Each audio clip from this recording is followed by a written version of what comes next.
जय माता दी। आज हम यहाँ पे दोबारा आए हैं और कितने महीने के बाद में पूजा? 6 महीने पहले पूजा की थी। कहाँ है? अरे करोल कोई बात बाग नहीं है, करोल बाग में। और इन्होंने नथिया माई का जो सामान जो दिया था वो उनको पसंद नहीं आया था, निकाल के फेंक दिया था आपकी पूजा में से। हाँ, मेरी पूजा में से ना माँ ने वो श्रृंगार, मैंने नॉर्मली श्रृंगार था तो वो मैंने निकाल के फेंक दिया था, तो उनको पसंद नहीं आया। तो उसके बाद में फिर मुझे माँ ने सपना दिखाई दिया, मुझे माँ ने पूरे श्रृंगार की लिस्ट बना के दी कि भाई वो मुझे मेरा पूरा श्रृंगार दे। फिर मुझे सेकंड सपना 2 महीने के बाद फिर आया कि तू मेरे पास आई नहीं है और मेरा पूरा श्रृंगार चढ़ाओ। उसके बाद में 2 महीने फिर मेरी काम की कंडीशन ठीक नहीं थी, तो फिर माँ ने मुझे फिर सपना दिखाई दिया, क्योंकि उन्होंने कहा कि भाई तू मेरे पास फिर आ गई है लेने के लिए, पहला पिछला उधार चुका। मैंने कहा माँ मुझे ना पैसों की बहुत ज़रूरत है। तो ये नथिया माई ने मुझे 3 बार सपने में आके अपने वाले लिस्ट लेके बैठ जाती थी वो हाँ अपना हाँ कि मेरा पहले वाला दे, तो मैं तब तुझे दूसरा वाला कर्ज तेरा चुकाऊंगी, तो पहला वाला मुझे मेरा दे दे। तो मैंने कहा हाँ। फिर मुझे याद है मैंने माँ को ना मैंने कुछ देना था, तो मैं एक बार माँ के लिए थोड़ा सामान लेकर आई हूँ। तो मतलब है ना, अब माँ के लिए ना इसमें, अरे हमारी नथिया माई ना मतलब भूलती नहीं कुछ भी हो हाँ, जाए, 6 महीने के बाद में भी याद रहा है। और जब फिर से गए थे नथिया माई के दर्शन करने के लिए, जब मैंने आपको भेजा कि जाओ दर्शन करके आओ, अब मनाओ उनको। मनाओ, तो मैंने माफ़ी मांगी और मैं उनके लिए कहाँ गया वो,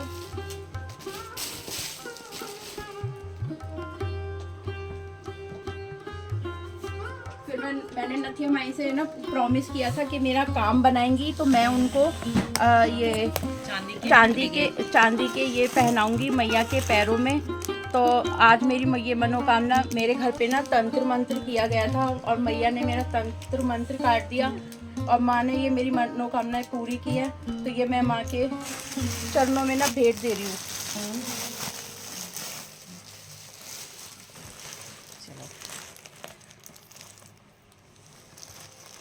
भूल चूक हो मैया तो उसे क्षमा कर देना और ये छोटी सी भेंट स्वीकार करना।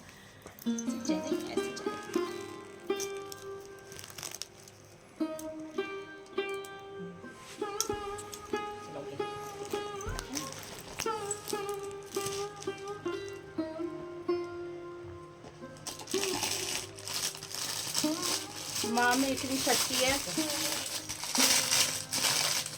और ये माँ की ना छोटी छोटी सी पिछुए भी है। अच्छा हाँ, मतलब माँ ने ना आखिर तुमसे ना मंगवा ही लिया लड़ के हैं याद। मतलब ये सोचो कि इनको 6 महीने हो गए, मैंने एक बार भी कॉल नहीं किया होगा आपको, आपने नहीं किया पूजा के बाद में। मगर मेरा ना और झगड़ा हो गया था कि भाई पहले माँ का ये सब कुछ पूरा करना है, तो इसी वजह से ना हो सही है। तो एक ही पिना दो, एक ही से वो हो जाएगा सब। ठीक है।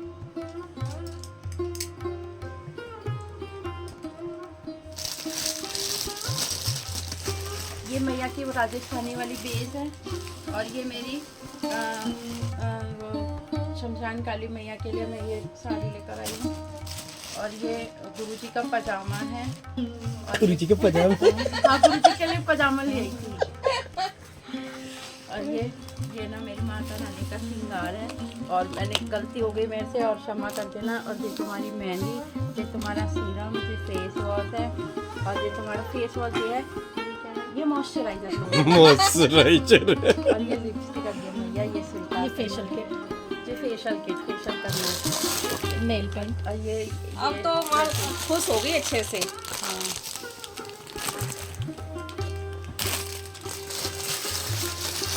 माता रानी ने जैसे मेरे काम बनाए हैं, जैसे सबके घर में संकट होते हैं, माँ भवानी सभी के संकट दूर करे। सबसे बड़ी बात है, देखो हम जब भी पूजा करते हैं ना, जब श्रृंगार लिखवाते हैं उस समय गलती ना करें, ना 6 महीने के बाद में ना फिर याद दिला देती है। हाँ, याद दिला देती है, ये बात सही है। मैंने आप दोनों का कुछ सपना देखा, आप दोनों को मैंने कल परसों देखा। मैंने कहा अब तो मुझे माता काली दिख गई, मैंने कहा अब तो मुझे ये काम जरूर करना है। तो मैंने कहा भाई देखो, पूजा जब आपके यहाँ पे हमने 6 महीने पहले पूजा की थी तो शायद मैंने एक बार भी आपको रिमाइंड नहीं करवाया था कि आप श्रृंगार रह गया आपका, हमें वापस वो कर दो माँ का। हाँ, मुझे माँ ने खुद सपने में सारी बात बताई है कि भाई श्रृंगार की लिस्ट दी है कि ये मेरा श्रृंगार का सामान है, तू ये किस लिए आई है, ये लेके आ, पहले ये लेके आ। मतलब मैं जा रही हूँ, बार बार जा रही हूँ, और मुझे ये बात 3 बार माँ ने मुझे सपने में मुझे हकीकत में बताई है। और जब आप माँ के पास दर्शन करने गए थे तब क्या हुआ था? तब मेरी चुन्नी जल गई, वहाँ पे पूरी चुन्नी में आग लग गई, और एक कन्या ने मुझे बताया कि चुन्नी में आग लग गई है, और मैं बहुत रोई, फूट फूट के बहुत रोई। और फिर माँ ने मुझे अपनी चुन्नी उड़ाई, वहाँ के लोगों ने मुझे माता से चुन्नी उतार के मुझे उड़ाई है, और मैं उस दिन भाई बहुत बहुत धन्यवाद किया। मैं ना मतलब मेरे इतनी खुशी थी। फिर उसके बाद में भी सपने में आई? हाँ, उसके बाद में अभी भी सपने में आई थी, उसके बाद में भी सपने में आई है ना। तो मैं पैसे उधार लेने गई हूँ, अभी 20 दिन की बात है। उसके बाद में परसों फिर आप दोनों मुझे दिखाई थी, तो मैंने कहा अब इन्हें बुलाया जाए, अब इन्हें बुलाया जाए, नहीं तो अभी भी ना फिर मैं हमारे क्या ऊपर नुकसान बहुत हो रहा है। कभी टंकी खराब हो रही है, कभी मोटर खराब हो रही है, कभी नीचे पाइपलाइन खराब हो रही है, कभी कोई हथौड़ा मार के तोड़ रहा है। हमारा इतना नुकसान हुआ है, 20,000 का नुकसान हो चुका है कम से कम। तो मैंने कहा पहले मैं ये माता का जो बोल रखा था, मैंने कहा ये पहले करूँ, और दूसरा मेरा काम जो होगा वो माता रानी की कृपा से वो भी पूरा करेंगे। तो यानी कि ना देखो, नथिया माई ना कभी नहीं छोड़ती है। सबसे पहले तो उनको जो सबसे प्रिय है ना, देखो एक बार है ना हवन सामग्री में सामान कम हो जाए तो उसको एडजस्ट कर लेंगे। जहाँ पे उनका श्रृंगार की बात आ जाती है ना, और उनकी ड्रेस की बात आती है, उसमें तो हम भी खुद कॉम्प्रोमाइज नहीं कर पाते हैं, क्योंकि वहाँ रूढ़ बहुत जल्दी जाती है। तो इससे सबसे निवेदन है जिसके यहाँ पे भी पूजा हो और जब श्रृंगार का सामान लिखाया जाए तो है ना सामान ऐसा होना चाहिए कि है ना माँ को पसंद आ जाए। हाँ। नहीं तो फिर आप लेके आओ और उसको मना कर दें कि कोई फायदा नहीं है उस पूजा से। मैं जब माता वहाँ पे सब श्रृंगार कर रही थी ना, मैं उनकी काजल देखी, इतना मोटा, इतना प्यारा काजल लगा रखा मैया ने, बहुत सुंदर लग रही थी, और जैसे कि साक्षात आ गई हैं।